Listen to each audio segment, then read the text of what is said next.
Boa tarde a todos. Sejam todos bem-vindos. Depois de um ano que se passou, um novo ano se inicia. E hoje a ideia que eu tenho é trazer uma reflexão para ajudar nesse nosso novo ano. Então, a passagem que eu peguei no Palavras de Vida Eterna, capítulo 109, que vai falar sobre na esfera da língua. Por que eu peguei esse trecho? Porque fala sobre o nosso potencial criador e destruidor. Então, na esfera da língua, quando o Emmanuel vai falar sobre isso, primeiro a gente começa a refletir sobre um dos menores órgãos do nosso corpo que mais já fez destruição no mundo. Pararam para refletir sobre isso? Como que as más línguas, as línguas afiadas já fizeram tanta destruição? E como que a gente governa isso? Como a gente consegue transformar esse processo? E daí vem a frase que Emmanuel destaca, de Pedro, do Evangelho, na Epístola, que diz: quem quer amar a vida e ver os dias felizes, refreia sua língua do mal, e os seus lábios não profiram engano. Veja que questão interessante. Ele vai falar refreie, ou seja, duas vezes. Mas o que duas vezes? A língua e os lábios. Então, a língua é diferente dos lábios. Uma coisa que se fala, a língua representa mais, no sentido metafórico. Representa o nosso pensamento. Então, aquilo que a gente expressa é fruto de uma vontade. E o nosso pensamento ele é criador. Por isso que André Luiz, no mecanismo da mediunidade, ele vai dizer que o pensamento ele é como se fosse uma usina nuclear. É uma usina que produz energia. E isso reverbera no nosso mundo externo. Então, se a gente quer mudar o mundo externo, refreie a nossa língua do mal. Então, nesse processo, o que é do mal? Se a gente fosse perguntar, mas o que é algo considerado do mal? E Emmanuel vai dizer aquilo que não te edifica. Muitas coisas que a gente gasta energia, mas que não edifica. Tem muitas coisas que a gente vai querer de alguma forma desenvolver, mas não traz coisas boas. E ele diz também que quando a gente complica os problemas ou azeda o ânimo de alguém, isso também é considerado algo como malefício. E a gente começa a refletir. Quanto que a nossa língua, quanto que a nossa palavra, quanto que as nossas atitudes são frutos de transformação ou quanto isso, na verdade, está trazendo o contrário. Agora, pensa isso numa escala maior, porque tudo isso acaba reverberando em nossas vidas. E ele vai dizer, a partir disso, o que seria uma fórmula para a gente poder transformar esse processo. E essa fórmula, Pedro que vai dar, e o primeiro passo que ele vai dizer é: refreie-se e aparte-se do mal. Tá? Aparte-se do mal. Ou seja, nós não precisamos ser submissos com coisas que não nos edificam. E isso, muitas vezes, não é bem entendido. Porque coloca-se que o cristão, o religioso, ele tem que ser submisso, ele tem que ser bonzinho, ele tem que ser permissivo, e não é. E é muito pelo contrário. No Evangelho está escrito: seja prudente como as serpentes, e simples ou humilde como as pombas. Mas essa prudência é fundamental. E muito do que nós enfrentamos enquanto sociedade é porque nós estamos sendo muito permissivos. É porque o bem, como dizia Martin Luther King, o que me incomoda não é o barulho dos maus, é o silêncio dos bons. E isso faz com que nós não criemos essa psicosfera de transformação. E tem uma história que Emmanuel vai colocar no livro André Luiz, que ilustra muito isso. Essa história é baseada no conto oriental. E era um local, um vilarejo, onde tinha uma serpente. Só que essa serpente, quem passava, ela atacava. Ela causou muito mal, as pessoas tinham medo dela. E aí todo mundo se afastava. E um dia, passa um homem santo naquele lugar. No que ele passa, a serpente tenta atacá-lo. E diz o André Luiz, ele estava mais confiado no Senhor do que em si mesmo. Ele olha para a serpente fica estagnada e se recolhe envergonhada. E ele diz, irmã, tu não sabes que é da lei não fazer mal ao próximo? E ela fica envergonhada, ela se recolhe, ela entende a mensagem, e aí ela resolve que ela vai mudar.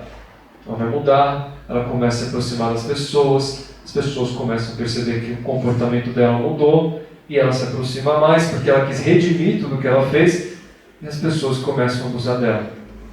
Começam a maltratá-la, começam a tirar pedra nela, as crianças e todos, e aí aquela serpente se recolhe muito, muito maltratada. Um belo dia, o sábio volta naquele mesmo lugar. E quando ele vê, ele fica impressionado com a ruína que estava aquela serpente. Fala, irmã, o que aconteceu com você? Ela diz, eu segui os teus conselhos, tentei ser boa, tentei reparar os meus erros, mas abusaram de mim, me maltrataram. Mas ele fala, mas irmã, houve um engano da tua parte. Eu nunca te disse para você deixar o perverso à distância. Você entendeu mal. É preciso, na hora que a pessoa, esse mal, começa a nos atingir, a emitir os nossos filhos. Então é preciso manter o perverso à distância. E isso é o mesmo que a gente tem que entender enquanto ser humano. Nós não precisamos aceitar tudo aquilo por uma questão de resignação, porque somos mansos e pacíficos. Não, tem coisas que a gente não precisa aceitar. E essas coisas é que vão nos dar força. E isso é auto-amor. Isso é auto-amor. Se a gente fica com esse pensamento de que eu tenho que aceitar tudo, eu tenho que ser permissível, eu tenho que passar por isso, etc., esse não é o caminho. É um processo de resignação. E resignação pressupõe ação. Então é muito importante ter a consciência de que se algo não nos edifica, aparte-se do mal. Aparte-se. Palavra forte, mas necessária. Porque não está fazendo bem.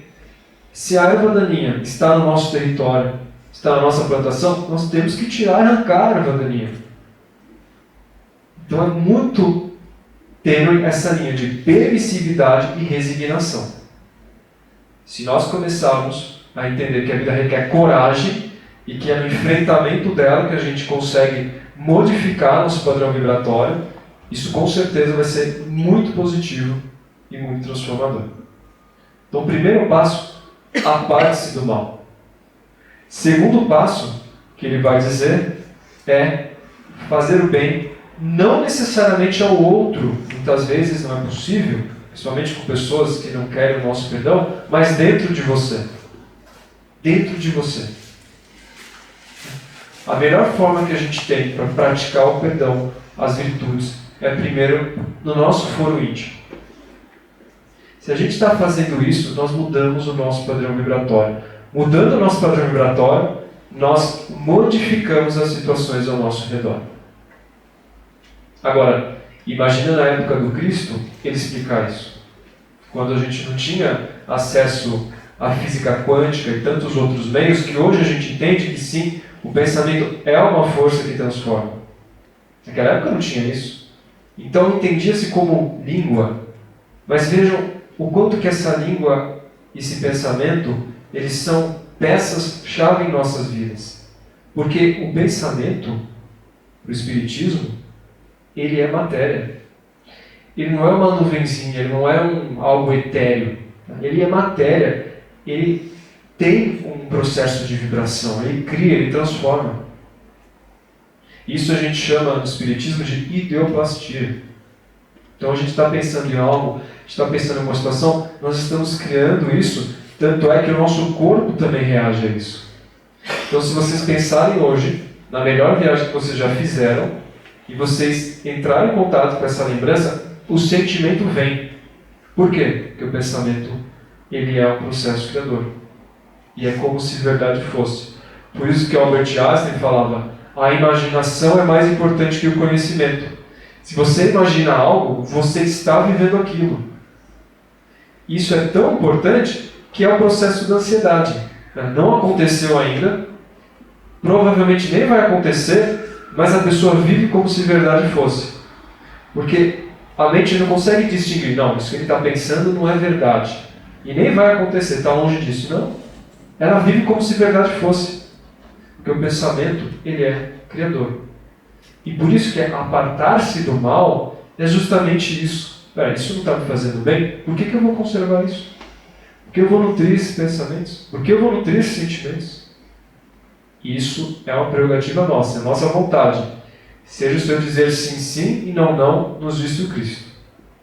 É só a vontade que consegue apartar todo esse processo. E o terceiro ponto, uma vez que tudo isso é possível, buscar a paz. Mas buscar a paz e seguir. Entender que a paz não é ausência de conflitos, que a paz não é ausência de problemas e nem de dificuldades. Mas sim a forma que nós olhamos para isso.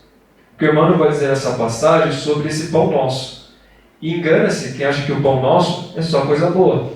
Não é isso? Quando a gente faz o Evangelho, o pão nosso de cada dia que nos dá hoje. Mas o pão nosso não é necessariamente só coisas boas. Pode ser dificuldades, pode ser provações. Mas é esse pão nosso que está alimentando o nosso espírito, que vai além da personalidade. E essas dificuldades é que depuram, essas dificuldades é que purificam. Porque nós, em nossas limitações, não iríamos escolher passar por provações e dificuldades. Só coisas boas, só facilidades. Quem aqui quer passar por dificuldades e provações? Mas existe uma inteligência superior, uma providência divina, que sabe aquilo que nós precisamos em consonância com as nossas necessidades. E aí, as boas línguas. Por isso que, quando uma vez foram falar com Sócrates, uma fofoca, Sócrates falou: espera, antes de você me falar, isso que você está me dizendo, é verdade? A pessoa, bem, não sei, é que me falaram. Tá, seu primeiro crivo. Isso você me falou, é bom? Então, Sócrates, na verdade eu não sei se é algo bom, mas... Então esse é o segundo crivo. Terceiro crivo, isso que você está me falando, é útil? É, eu acho que não é muito útil, então eu não quero ouvir. Já pensou se a gente fizesse isso? Ninguém ia mandar mensagem, né? Porque hoje em dia, cada coisa, né, que a gente recebe, né, cada situação, cada conteúdo, mas isso é uma forma de preservação. E olha que coisa curiosa, quanta informação a gente recebe que não é nem verdade, nem é bom, nem útil. E para onde que vai isso? Para algum lugar vai, né? Para alguma caixinha vai. E você sabe que esse é um dos grandes motivos que, muito precocemente, as pessoas estão tendo perda de memória. Eu ouço cada vez mais pessoas, nossa, eu estou muito esquecido, perda de memória, não sei o que está acontecendo. Por quê? Porque a questão emocional, tá, e a quantidade de informações que são acessadas, não dá para a gente processar. É desumano, a palavra é essa. É muita informação, muito estímulo, de formas que não dá para a gente processar. E tudo isso é um fruto da gente aprender a refrear. Porque o estudo que está sendo falado pelo Emmanuel é para nos trazer bem-estar. É para nos trazer essa paz. Só que a paz depende de enfrentamento. Depende de dizer não para umas coisas, sim para outra e seguir adiante. Se a gente não faz isso, o processo da paz ele fica cada vez mais distante. Por isso que estatísticas mostram, como a Organização Mundial da Saúde, que 1 a cada 5 jovens estão com algum tipo de problema de saúde mental, estão enfrentando. E o Instituto Ayrton Senna, agora na pandemia, depois, tem uma estatística que 69% dos jovens têm algum tipo de problema de ansiedade grave ou depressão. 69%. E é só o começo. Enquanto nós não deixarmos de refrear as línguas, os nossos pensamentos, cuidar deles, autocuidado, reflexão. Por que a gente parou de refletir? Porque é tedioso? porque refletir, estou perdendo tempo. Mas é só através da reflexão que tem o autoconhecimento.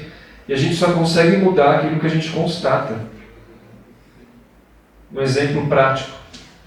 Se em nossas casas tem algum tipo de vazamento, eu só sei que tem vazamento quando eu constato que tem vazamento, senão o vazamento continua e faz um estrago muito grande.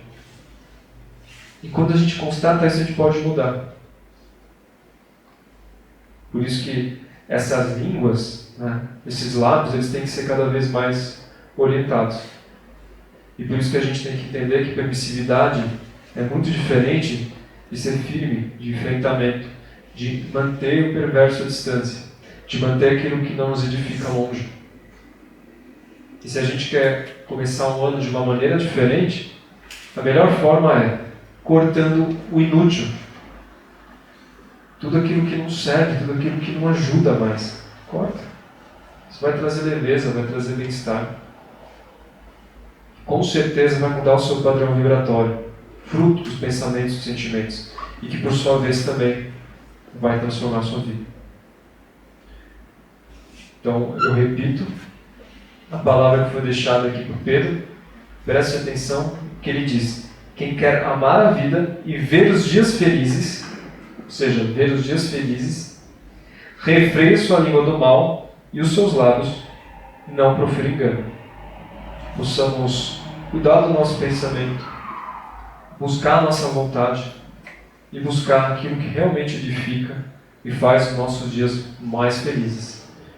Um ano novo abençoado para todos, e assim seja. Graças a Deus.